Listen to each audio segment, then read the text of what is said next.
Ladies and gents, welcome back to the channel. I am Sefian FM. Today we are taking a look at a tactic we've already taken a look at. It is the Pep Guardiola Total Football Era tactic.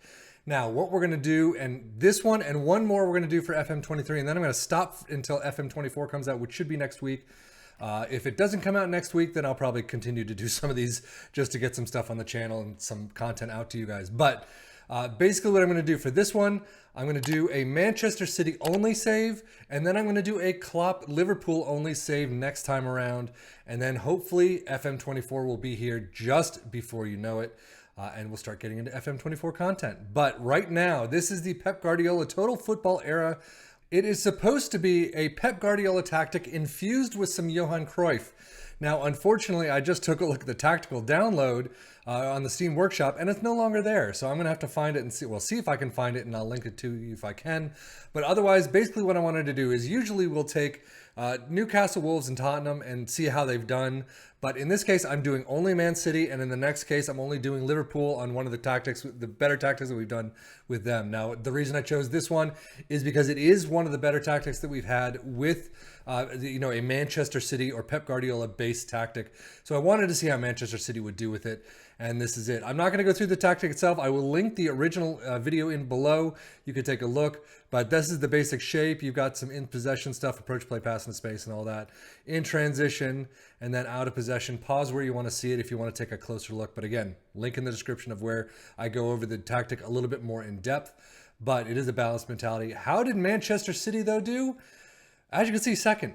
So not as well as I had hoped. Usually on these types of things where I take a team and a tactic the team is based on, especially with a Man City, the Man City will come out on top. But Liverpool, losing only 3 matches, getting 101 points, is tough to beat. Man City with 7 losses, 3 draws, 28 wins, still 87 points, not too bad. Definitely not what they're used to these days. Now, the other thing I am doing is I'm going to do 2 seasons just to see. Unfortunately, there are no transfers, so we're not going to have any transfers, so it does cut down the second season a little bit. But as you could see, they went through a fantastic run. I mean, 7 losses still. Champions League, to Marseille they lost. Wow, that's interesting. But they're doing really well in all competitions right now. You're continuing on FA Cup. Carabao Cup final, you lose to Liverpool 3-4 in extras. FA Cup, I did not see them in the final, so there they are. Semi-final, 0-0 penalty loss against Brentford. That is interesting. And then a 0-2 loss in the Champions League quarters against Real Madrid, away from home, and a 1-0 win at home. So unfortunately, you're out in all competitions, and you come in second.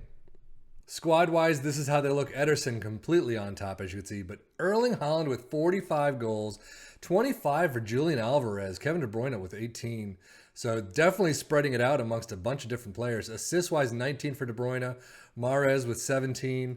Average rating all over the place. 7.69 for Haaland. I mean, how can you beat that? Kevin De Bruyne with only a 7.19. For some reason, I'd expect a little bit more. But still, fantastic players. No question about it. And there was never a question about whether these guys were any good or not.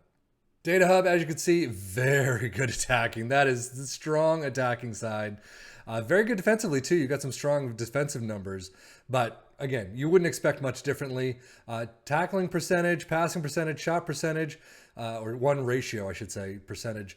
Not doing all that well, but everything else really in the green. I mean, doing really well.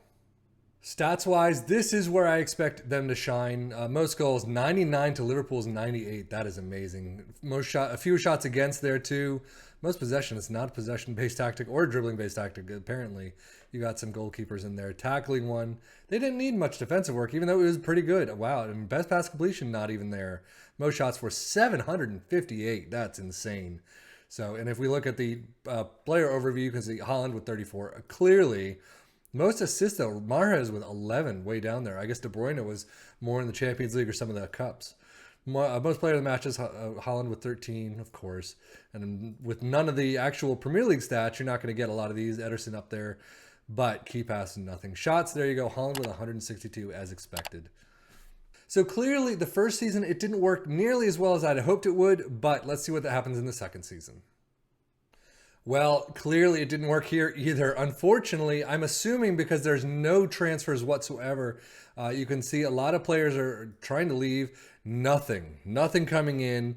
No one really going out either. Loans is pretty much all I've asked for. But on the league table, fourth place is definitely nowhere near good enough. 73 points, 9 losses, not too far off from last time, but 22 wins, 83 goals for, 44 against. So definitely not near where they should be. But unfortunately, that's what happens in these saves, especially when you don't have the transfers there. Schedule-wise, I mean, the first half of the season is definitely fantastic. Only, one loss, 2 losses there through that first half of the season, including Champions League, including the Cups and Prem. So you have up until the second half of the season with really not a scrape. However, you do get to the Carabao Cup final. You do win 2-1 against Arsenal, so you finally have a cup. Granted, it's the Carabao Cup. No one really cares about it anyway. It's more the Youth League Cup, but you still get a cup. And unfortunately, Champions League round of 16, you are out against Leipzig, 0-1 away from home, and then 1-1 draw at home, so not great there. FA Cup semifinals, you're out against Liverpool yet again, 2-4 in extras. Overall, I mean, normally a fantastic season for almost any other club, but this time around just didn't work. So season 2 stats for the players. Again, Ederson doing a fantastic job. 35 goals this time around for Haaland. Alvarez with 22. 20 for Grealish, finally getting up there. Assists-wise, 20 for Sergio Gomez. De Bruyne was 17. 15 for Bernardo Silva. So a couple of different rounds this time. 756 for Haaland. I mean, and there you go. 721. Kevin De Bruyne finally picking up a little. I mean, what was that? 3.03 up. So overall, I mean, still a fantastic set of players, a fantastic job by these players. It's too bad that they just came in fourth. Data Hub, as you can see, I mean, I'm not really going to go over this, but pretty much similar, just kind of shrunk down a little bit, unfortunately. I know with transfers, they definitely would have had a fantastic job with this. And as you can see, again, nobody in. You do have some players going out on loan and things like that. But overall, it didn't work nearly as well as you'd hoped. If we look at some of the stats, Man City, most goals, 83 again. Fewest shots against, you got 338. But still, none of these, I mean, Man City in the goalkeeping department, not even most shutouts though. But everything else, most tackles won. Finally, you got one. But really, I mean, the shots and the goals are the only ones that are really up there that are worth noting, 713. And if you look at the player overview, Haaland is not even in the list, or not even the top of the list. 19 goals in the Premier League, and that is it. Most assists, De Bruyne and Silva up there, though. Player of the Match awards, Haaland all the way down to 6, so average territory. Passing, I mean, again, you don't have a lot there. Bernardo Silva with most tackles won. Wow, he's actually doing some defensive work there.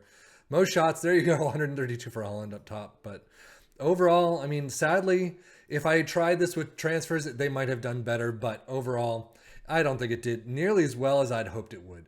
I really wanted to see them up top all the way, but that is what happens in these saves where you don't do anything and you sim for the entire season. You have pretty much your coaching staff and assistant coaches and all that do all the work for you. So you could definitely do a lot better when you take control of these tactics yourself, do your own shouts, do your own transfers, do your own training, things like that. But that is it for me, Sefian FM for the Football Manager blog channel, saying thank you as always for watching. Take care and enjoy.